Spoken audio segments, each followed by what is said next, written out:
Damo, players tweeting has become something of conjecture within the AFL ranks.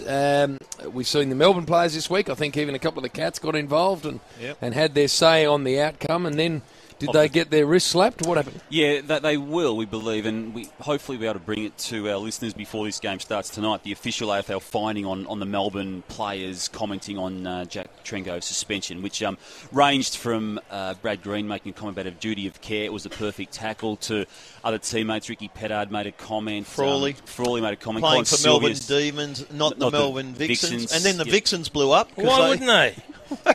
Disrespectful to them and to the entire code. Just go with it. So that was it. And now you're not allowed to comment on or make judgment on anything to do with the AFL's tribunal process. So that's where the AFL's coming from.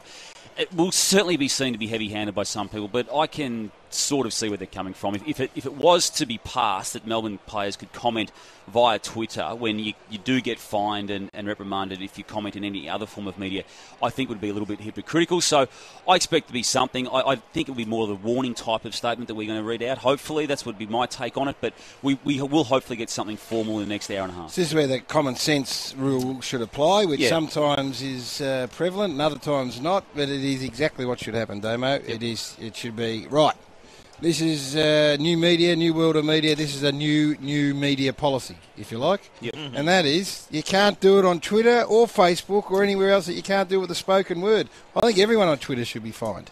Full stop. But the same thing applies, so let's hope it's along those lines. And Scott Pendlebury's one of the really good users of it, Gary, and he's almost a trendsetter in how it's used by AFL players, I think. And I bumped into him during the week, and he said he takes the view that and he tells people this, that you've got to treat it as though whatever you say on Twitter, would you be happy for that to be on the back page of the Herald Sun? And while everyone knows that as a starting point, you get caught up in the emotion of a moment. You get caught up on alcohol sometimes, and you think you're very funny, and that's when. But this wasn't the case with the Melbourne players. They got caught up on adrenaline. So you're more inclined to say some things in Twitter or SMS, Bill, that perhaps you wouldn't otherwise say.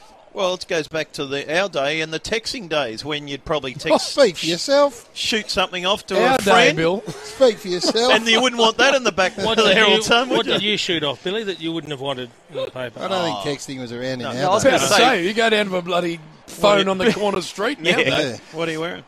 Oh, no! Oh, no, Bill. No, Bill. To the ball tonight, because I've... Want to match the tie to the dress. Yeah, exactly. Fair enough. I've heard about all that. I don't know if it happened, but you hear about those things.